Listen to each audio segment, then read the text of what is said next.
Hello मेरे प्यारे दोस्तों, कैसे हैं आप सभी। स्वागत है आप सभी का आपके गुरुजी के चैनल एसबीजा चैनल पे। और आज आप लोग को मैं बताने जा रहा हूँ मेरे प्यारे दोस्तों, अभी जो आप लोग को क्लास 10th का फर्स्ट एग्जाम हुआ है टेस्ट का, उसके मैथ के क्वेश्चन आज मैं आप लोग को सॉल्व करवाने जा रहा हूँ। ठीक है, क्योंकि मुझे आज ही या कल ही प्रश्न पत्र आप लोगों का मिला है, इसलिए मैं आप लोग को ये थोड़ा डिले चल गया वीडियो, नहीं तो आप लोग को जिस दिन एग्जाम हुआ था उसी दिन समझा देते मेरे प्यारे दोस्तों। क्योंकि हमारे स्टूडेंट ऑफलाइन के जितने भी है वो प्रश्न लेके आते नहीं या कुछ बहाना लगा देते थे, फिर जब मैंने उनसे मांगा तब वो जाके आज दिए हैं प्रश्न। ठीक है, तो चलिए हम लोग समझते हैं क्वेश्चन में। एक से आपके स्क्रीन बोर्ड पे 1 से लेकर 10 तक प्रश्न चला जाएगा या जितना चला जाता है आप लोग देखते चलिए, पढ़ते चलिए।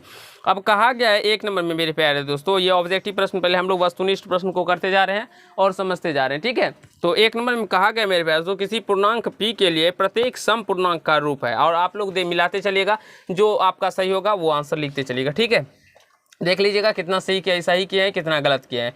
बोला है किसी पूर्णांक p के लिए कितने प्रत्येक सम पूर्णांक का रूप है। तो मेरे प्यारे दोस्तों, अगर मान लीजिए हम लोग ए नंबर ऑप्शन को चेंज करते अगर 2p+1 हो, अगर हम लोग p का मान कुछ भी p का मान हम लोग लेंगे 1 2 3 4, ये कहा गया ना p किसी पूर्णांक p के लिए, यानी p पूर्णांक संख्या मेरे पास। तो ठीक है, तो ये डैश ले लेंगे। तो अगर मान लीजिए हम 1 लेते हैं तो 2 गुना 1 प्लस 1 कितना आता, तो 2 प्लस 1 कितना आता, 3 आ जाता। तो ये मेरा सम पूर्णांक तो है नहीं, तो ये नहीं लेंगे। अब p कह रहा है जो प्रत्येक b नंबर ऑप्शन में मेरे प्यारे दोस्तों b दिया गया था, p दिया गया, तो p का मान अगर हम 1 लेंगे तो 1 ही आ रहा है, ये तो विषम आ जा रहा है, तो ये भी नहीं लेंगे। अब यहाँ से c नंबर में p+1 है, तो p+1 जब हम लेंगे तो p का मान अगर 1 रखेंगे तो 1 + 1 क्या आएगा, 2 आ रहा है। अगर फिर हम लोग p का मान 2 लेंगे तो p का मान 2 + 1 लिखेंगे तो क्या आ रहा है, 3 आ रहा है ना। तो यहाँ से हमें p के हर एक मान के लिए मेरे प्यारे दोस्तों एक सम पूर्णांक ही आना चाहिए, एक सम संख्या ही आना, सम पूर्णांक ही आना चाहिए। तो यहाँ पे तो एक बार तो सम पूर्णांक आया, फिर आ रहा है सम पूर्णांक नहीं ना आ रहा है, तो इसीलिए हम ये भी नहीं लेंगे। तो शेष ऑप्शन जो बच जा रहा है मेरा डी क्या आ रहा है, 2p आ रहा है ना बाबू, तो यही इसका आंसर आ जाएगा डी मेरे प्यारे दोस्तों। ठीक है, 2p ये कैसे आता है वो भी मैं आप लोग को समझा देता हूँ। देखिए, अगर हम लोग 2 गुना p का मान रखेंगे 1, तो 1 रखने पे 2 गुना 1 2 ही आता है। फिर 2 गुना p का मान रखेंगे 2, तो 2 को 2 से गुना करने पे 4 ही आता है।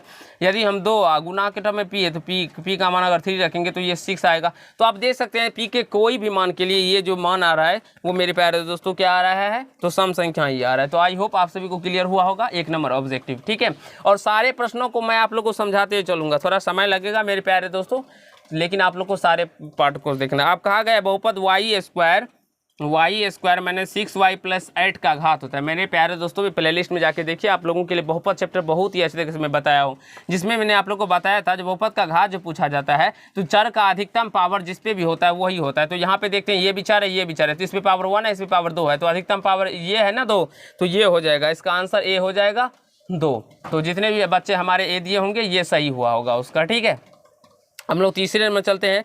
कहा गया यदि द्विघात बहुपद ax² + bx + c के मूल अल्फा और बीटा हो तो अल्फा + बीटा का मान होगा। ये डायरेक्टली सूत्र पूछा गया है, अल्फा + बीटा का मान का सूत्र होता है मेरे प्यारे दोस्तों -b/a होता है। ठीक है, चौथे नंबर एग्जाम्पल की ओर चलते हैं। चौथे नंबर में कहा गया द्विघात बहुपद y² + 3y + 2 के शून्यकों का गुणनफल, तो शून्यकों का गुणनफल यानी अल्फा × बीटा का क्या फॉर्मूला होता है, c/a होता है मेरे प्यारे दोस्तों। और आप लोगों को देखेंगे तो ये आप लोग का जो क्वेश्चन दिया गया है वो दिया गया y² + 3y + 2, तो c का मान क्या होगा, ये यानी कि x² y का स्क्वायर जो होगा वो a का कोफिशिएंट होगा, यानी y² का कोफिशिएंट a होगा, y का कोफिशिएंट b होगा, और यहाँ पे जो बच जाता है c होगा। तो c का मान 2 है और y का नीचे में क्या है, कुछ नहीं तो 1 है, तो 2/1 है, अल्फा × बीटा बराबर 2 हो जाएगा, यानी कि 4 का ए नंबर आंसर हो जाएगा मेरे प्यारे दोस्तों। और ये जो भी बच्चे दिए होंगे गलत वो गलत होंगे। ठीक है, 5 नंबर देखिए, कहा गया है x² - 11 का शून्य ज्ञात करने के लिए। अगर शून्य कहा जाए ज्ञात करने के लिए मेरे पास, तो मैंने आप लोग के लिए इस टाइप के प्रश्न बना रखे हैं, देख सकते हैं।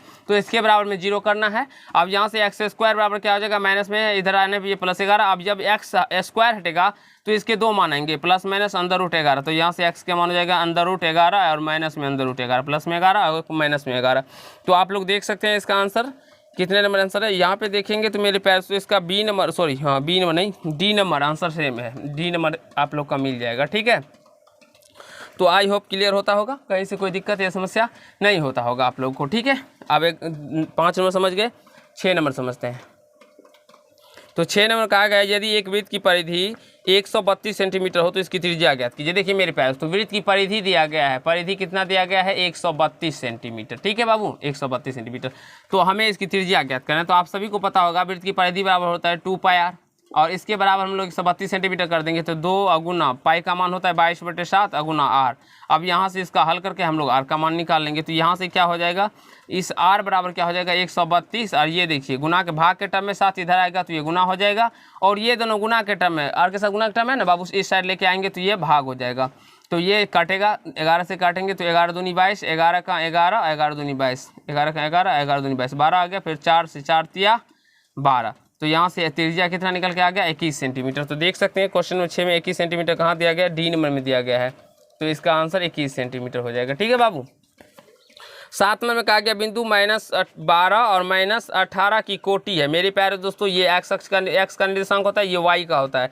तो एक्स अक्ष को हम लोग भुज कहते हैं और वाई अक्ष को क्या कहते हैं, कोटि कहते हैं। तो यहाँ से कोटि का क्या हो जाएगा -18। तो 7 नंबर का क्या हो जाएगा आप लोग -18। जितने भी बच्चे हमारे बी आंसर दिए होंगे -18 उनका ही केवल सही होगा, बाद बाकी सभी का गलत होगा। ठीक है। तो मेरे प्यारे दोस्तों आप लोग सीखते चलिए क्योंकि आपके एग्ज़ाम अभी फाइनल एग्ज़ाम बचे हुए हैं और अगर आप लोग सीखते चलते हैं तो इसी टेस्ट प्रकार के एग्ज़ाम आपके भी एग्ज़ाम परीक्षा में आएंगे। ठीक है मेरे प्यारे दोस्तों। चलिए तो 8 नंबर प्रश्न को सॉल्व करते हैं। तो 8 नंबर में है एक्स अक्ष से बिंदु 3, 6 की दूरी क्या होगी। एक्स अक्ष से बिंदु 3, 6 की, आप देखिए एक्स अक्ष से कहा गया है, मान लीजिए ये 3, 6 इस पॉइंट पे आता है, यहाँ पे लीजिए 3 और यहाँ से लीजिए ये 6। ठीक है बाबू।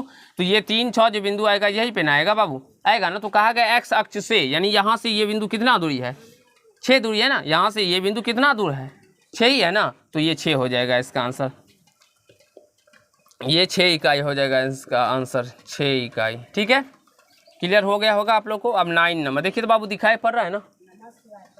9 नंबर देखिए ये कह रहा है साइन थीटा बराबर दिया गया है वाई, साइन थीटा बराबर वाई दिया गया है। तो हमें कॉस थीटा का मान ज्ञात करना है। ये लिखा गया है इसमें जो थीटा का मान जो है मेरे पास तो 0 डिग्री से बड़ा और 90 डिग्री से छोटा है, तो इसको कोई लेना देना नहीं है। अब देखिए हमने एक सूत्र पढ़ा था, बचपन से ही पढ़ते आ रहे हैं, कॉस स्क्वायर थीटा बराबर 1 माइनस साइन स्क्वायर थीटा होता है मेरे प्यारे दोस्तों। ठीक है, ये कॉस स्क्वायर थीटा बराबर क्या हो जाएगा 1 माइनस साइन स्क्वायर थीटा। तो जब ये साइन थीटा बराबर वाई है बाबू, तो जब साइन स्क्वायर थीटा निकालेंगे तो ये क्या हो जाएगा, सॉरी कॉस यहाँ पे रूट नहीं होगा, जब यहाँ पे स्क्वायर रहता है तो यहाँ पे रूट नहीं होता है। ठीक है बाबू। तो ये cos square theta 1 minus sine square theta होता है। ठीक, अब देखिए अगर हम लोग स्क्वायर दे देंगे तो यहाँ पे भी स्क्वायर देना पड़ेगा ना बाबू। ठीक, अब देखिए कॉस थीटा बराबर हमें निकालना है। तो जब ये स्क्वायर हटेगा यहाँ से तो इधर आएगा तो ये रूट में आ जाएगा। तो यहाँ से अंदर रूट 1 माइनस साइन स्क्वायर का मान कितना वाई स्क्वायर। तो देख सकते हैं जिस भी ऑप्शन में 1 अंदर रूट 1 माइनस वाई स्क्वायर हो वो आंसर हो जाएगा। तो ना का सी नंबर इसका आंसर हो जाएगा। आई होप आप सभी को क्लियर हुआ होगा। अब चलिए हम लोग 10 नंबर को समझते हैं। 10 नंबर में कहा गया है यदि बिंदु 0, 5 की दूरी y पर 5 हो तो x पर कितना होगी, 0 होगी मेरे प्यारे दोस्तों। ये तो कहा ही गया और दिया गया है, सी आंसर हो जाएगा 0। ठीक है मेरे प्यारे दोस्तों, इसका आंसर हो 1 माइनस वाई स्क्वायर। 11 नंबर देखिए कहा गया एक घड़ी के मिनट वाली सुई द्वारा 60 मिनट में बनाया गया कोण कितना होगा। देखिए एक 60 मिनट में 360 डिग्री का कोण बनाएगा मेरे प्यारे दोस्तों। ठीक है, 360 डिग्री का, क्योंकि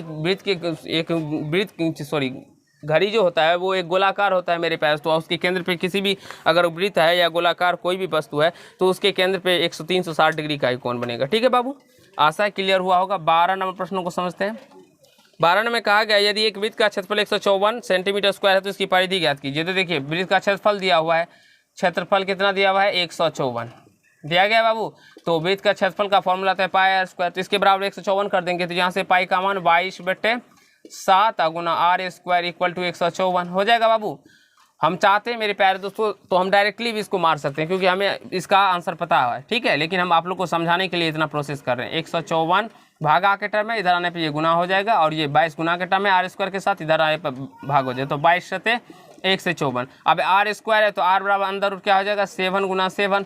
तो यहाँ से आर बराबर क्या हो जाएगा 17 बाहर निकल के आ जाएगा। तो ये आर का मान 7 निकल कर आया, लेकिन हमें तो परिधि पूछा गया। तो परिधि का फॉर्मूला क्या होता है 2 पाई आर। तो यहाँ से 2 गुना पाई का मान 22/7 गुना आर का मान 7, 7 से 7 कट जाएगा। तो यानी कि 44 क्या दिया हुआ है 44 सेंटीमीटर आ जाएगा। तो इसका जितने भी बच्चे इसका सी दिए होंगे 44 सेंटीमीटर उनका सही होगा मेरे प्यारे दोस्तों। ठीक है, तो यहाँ तक 12 नंबर तक क्लियर हो गया होगा आप लोग को। अब हम लोग 13 नंबर प्रश्नों को करने जा रहे हैं। तो चलिए 13 में कहा गया टेन थीटा बराबर क्या दिया है, 4/3 दिया गया है। तो sine theta plus cos theta का मान हमें बताना है मेरे प्यारे दोस्तों। ये देखिए sine theta plus cos theta का मान कहता है, तो ये क्या टेन थीटा का सूत्र होता है P/B। तो यहाँ से हम लोग एच डिफाइन कर लेंगे। तो यहाँ से एच क्या हो जाएगा, अंदर रूट P² प्लस B²। तो यहाँ से 4 चौका 16 प्लस 3 3 9, तो 16 9 25, अंदर रूट 25, 25 का वर्गमूल 5। तो यहाँ निकल गया ना क्या, ये एच का मान 5 निकल गया। अब साइन थीटा का फॉर्मूला होता है P/H प्लस कॉस थीटा का फॉर्मूला होता है B/H। P का मान कितना है, यहाँ से देखेंगे तो 4 और 5, एच का मान निकला है 5 प्लस कॉस थीटा B का मान कितना है देखते हैं तो 3 और एच का मान निकला है 5। जब मेरे प्यारे तो हर अगर समान हो तो अंशों को डायरेक्टली जोड़ के जो हर रहता है वो दे दीजिए। तो 4 3 7/5 इसका आंसर निकल के आ जाएगा। तो 13 नंबर प्रश्न का 7/5 जिसका भी आया होगा C नंबर आंसर, उसी का केवल और केवल सही होगा। अब 14 नंबर कहा गया 6 सेंटीमीटर त्रिज्या वाले अर्धवृत्त का कुल परिमाप क्या होगा। सबसे पहले तो आपको अर्धवृत्त का कुल परिमाप आना चाहिए। क्या होता है अर्धवृत्त का, अगर हम लोग परिमाप का बात करें मेरे प्यारे दोस्तों, तो होता है πr+d, या आप लोग ऐसे भी लिख सकते हैं πr+2r, और यहाँ से अगर हम लोग r कॉमन ले लें तो π+2 हो जाएगा। ये फॉर्मूला होता है अर्धवृत्त का कुल परिमाप बराबर। ठीक है बाबू, तो यहाँ से देखिए त्रिज्या कितना दिया गया, त्रिज्या 6 सेंटीमीटर, तो 6 × π+2 इसका आंसर आ जाएगा। तो देख लीजिए 6 × π+2 किस में है, सेंटीमीटर में, तो वह B नंबर में, तो 14 का B नंबर आ जाएगा। और मैं आप लोग को इसका, जब मैं आप लोग को मैथ बताऊंगा ना मेरे प्यारे दोस्तों, आप लोग पूरा वीडियो देखिएगा तो उस पर डिटेल में मैं आप लोग को यहाँ पे एक्सप्लेन, यहाँ पे तो मैं आप लोग को थोड़े थोड़े समझाता जाता हूँ, लेकिन जब हम लोग पूरा चैप्टर को सॉल्व करते तो वहाँ पे मैं आप लोग को डिटेल में समझाता, तो वहाँ पे ज़रूर इस वीडियो को देखिए। ठीक है, तो चलिए अब हम लोग को 15 नंबर प्रश्न को सीखने वाले हैं। क्या कहा गया 15 नंबर में वो समझते हैं। कहा गया जब tan थीटा बराबर √3 तो sec थीटा का मान ज्ञात कीजिए। देखिए अब tan थीटा बराबर √3 दिया गया है तो sec थीटा का हमसे मान पूछा जा रहा है। ठीक है मेरे प्यारे दोस्तों, ये देखिए आप लोग देखिए हर एक बार क्या करते हैं तो P/H के रूप में सॉल्व करते हैं मेरे प्यारे दोस्तों। हम ये ऑब्जेक्टिव प्रश्न है, ठीक है, इसे बनाना नहीं पड़ता है। आप लोग कैसे भी करके अगर आप लोग मान लीजिए अपने मन से भी कोई आंसर मार देते हैं, अगर वो सही हो जाता है तो वो आप लोग का सही माना जाएगा, क्योंकि ये पूछा नहीं जाएगा आपने कैसे बनाया नहीं बनाया। तो इसके लिए एक प्रोसेस क्या होता है, तो यहाँ से देखिए ये tan 60 डिग्री का मान होता है बाबू। अगर हम बात करें तो tan थीटा, यहाँ से थीटा का मान कितना आएगा 60 डिग्री, क्यों, क्योंकि tan 60 डिग्री का मान √3 होता है ना बाबू। तो यहाँ से थीटा का मान 60 डिग्री, तो अब यहाँ से sec 60 डिग्री का मान ज्ञात करना है। अब देखिए हम कैसे इसको निकालते हैं sec 60 डिग्री का मान। किसी भी टीचर हो या कोई भी मान लीजिए स्टूडेंट ही हो, अगर वो तेज है तो कैसे तेज रहता है वो समझ लीजिए कंसेप्ट क्या होता है। अब यहाँ से हमें sec 30 डिग्री का मान निकालना है बाबू ना। हमें अगर मान लीजिए नहीं पता है तो हम क्या करेंगे, इसका कॉस, इसका उल्टा cos 30 डिग्री कॉस होता है ना, तो cos 60 डिग्री का मान पता करेंगे। तो cos 60 डिग्री सभी बच्चे को पता रहता है, साइन को का पता ही रहता है। साइन 30 का क्या होता है 1/2, तो cos 30 का हो जाएगा 1/, कॉस साइड का 1/2 आ जाएगा। अब क्या करते हैं, जब कॉस का उल्टा सेक होता है ना बाबू, तो इसके मान को भी हम लोग क्या करते हैं तो उलट देते हैं। जैसे मान को उल्टेंगे तो 2/1 आ जाएगा, तो यानी कि सेक 60 का मान क्या आ जाएगा 2/1, यानी कि 2 आ जाएगा। तो 15 नंबर का क्वेश्चन देख सकते हैं आप लोग, कितना आसानी से ये बन गया होगा, आप लोग को समझ में आया होगा। अब हम लोग 16 नंबर को पढ़ने वाले हैं।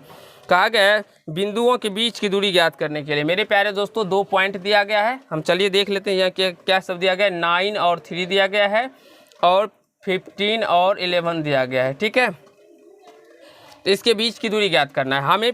मेरे प्यारे दोस्तों इसका एक तरीका भी है बीच की दूरी ज्ञात करने का, लेकिन वो तरीका आप लोग इसमें नहीं लगाइएगा। ठीक है, अब इसका फॉर्मूला होता है x2 - x1 का whole square plus under root x2 - x1 का whole square plus y2 - y1 का होल स्क्वायर। ठीक है बाबू, अब यहाँ से देखिए x2 कितना है, ये देखिए ये x1 होता है, ये y1 होता है, ये x2 होता है और ये y2 होता है। ठीक है, ये मैं आप लोग को जब निर्देशांक ज्यामिति बताऊंगा मेरे प्यारे दोस्तों, जल्दी वो भी पार्ट शुरू होने वाला है, क्योंकि अब त्रिभुज के जितने भी पार्ट थे वो खत्म होने के लिए जा रहे हैं। ठीक है, तो जस्ट चैप्टर 7 में हम लोग निर्देशांक ज्यामिति को पढ़ेंगे, उसमें डिटेल में मैं आप लोगों को बताऊंगा। और यहाँ तक कि आप लोग अगर बोलेंगे मेरे प्यारे तो मैं आप लोग को 11th 12th लेवल तक का भी बता दूंगा त्रिकोण, यानी कि क्या बोलते हैं इसको, कोऑर्डिनेट ज्योमेट्री। आपको कहीं से कोई प्रॉब्लम नहीं होगा। अब x2 का मान कितना है यहाँ पे 15, माइनस x1 का मान कितना है 9, इसका होल स्क्वायर कर दीजिए, प्लस y2 का मान कितना है, y2 का मान देखेंगे 11, माइनस y1 का कितना है 3, तो इसका होल स्क्वायर करेंगे, इसका अंदर रूट ले लेंगे। देखिए अब 15 में से ना गया तो 6 आ गया, 6 का स्क्वायर करेंगे आएगा ना, प्लस ये कितना आएगा 8 का स्क्वायर करेंगे। अब यहाँ से देखिए 6 का 36 प्लस 8 64 का अंदर रूट हो जाएगा, और ये 100 आता है, 100 का वर्गमूल निकालेगा तो 10 आ जाएगा। तो यहाँ से 16 नंबर प्रश्न का कितने क्या आ रहा है मेरे प्यारे दोस्तों, ये बी आ रहा है। और जिस भी बच्चे का मेरे प्यारे दोस्तों बी आया होगा वो हमारे बच्चे सही किए होंगे प्रश्नों को और उसका बिल्कुल ही राइट होगा। आशा है आप लोग को यहाँ तक समझ में आया होगा, कहीं से कोई दिक्कत या समस्या नहीं हुआ होगा। अब हम लोग 17 नंबर प्रश्न को करने जा रहे हैं। ठीक है, 17 में कहा गया है कौन परिमेय संख्या है, ये बताना है। तो देखिए, तो ए नंबर में तो √5 है, ये हमें तो पता चल ही जाता है, ये अपरिमेय संख्या है। अब हमारा एक दिया हुआ है अंदर √32/50। अब देखिए मेरे प्यारे दोस्तों, ये हमारे बहुत सारे बच्चे क्या करते हैं ना, जिसमें गलत करके आते हैं, इसे अपरिमेय संख्या मान लेते हैं, क्योंकि दिखता है ये √32 का तो वर्गमूल निकलता नहीं है, 50 का वर्गमूल निकलता नहीं, इसलिए गलती करके आ जाते हैं। मेरे प्यारे दोस्तों, इसके गौर से देखना पड़ेगा, ठीक है ना बाबू, क्योंकि इस 32 को हम लोग क्या लिख सकते हैं, 16 गुना 2 लिख सकते हैं, और इस 50 को क्या लिख सकते हैं, 25 गुना 2। उसके बाद इसका अंदर ये 2 से 2 कट जाएगा बाबू, तो जैसे 16 का वर्गमूल 4 आएगा और यहाँ से 5 का वर्गमूल 5, सॉरी 25 का वर्गमूल 5 आ जाएगा, तो यही हमारा क्या हो जाएगा, तो परिमेय संख्या। तो 17 का बी नंबर जितने भी हमारे प्यारे नन्हे मुन्ने छात्र दिए होंगे उनका सही होगा, कहीं से कोई प्रॉब्लम नहीं हुआ होगा। तो आशा है मेरे प्यारे दोस्तों, ये अभी मैंने आप लोग को जो बताया वो आपको समझ में आया होगा। अगर आपको इसके आगे का अगर सॉल्यूशन चाहिए तो आप हमें कमेंट कीजिएगा इस वीडियो के अंदर, तो मैं आप लोगों के आगे का सॉल्यूशन जरूर करवाऊंगा। और इसको वीडियो को जितना हो सके शेयर कीजिएगा अपने दोस्तों तक, अपने भाइयों तक, क्योंकि आगे अगर आप लोग इसको शेयर करते हैं तो मैं आप लोग को आगे का सॉल्यूशन भी करवाऊंगा और बहुत ही अच्छी तरीके से समझाऊंगा। हम लोग एक ही पार्ट में केवल 17 तक करेंगे, ठीक है। तो आप लोग जरूर इस कमेंट करना नहीं भूलिएगा अगर आप लोग को सॉल्यूशन चाहिए, और मैं आप लोग को समझाते हुए सारे प्रश्नों को बताऊंगा। तो आशा है मेरे प्यारे दोस्तों आप सभी को समझ में आया होगा, कहीं से कोई दिक्कत या समस्या नहीं हुआ होगा। आप लोग को अच्छा लगा तो वीडियो को लाइक कीजिए, कमेंट कीजिए, शेयर कीजिए, और यदि चैनल पर नहीं तो चैनल को सब्सक्राइब करके बेल आइकन को प्रेस कर लीजिए, जिससे मेरे हर एक वीडियो का नोटिफिकेशन आप तक पहुँचता है। तो धन्यवाद दोस्त, आज की पार्ट में इतना है।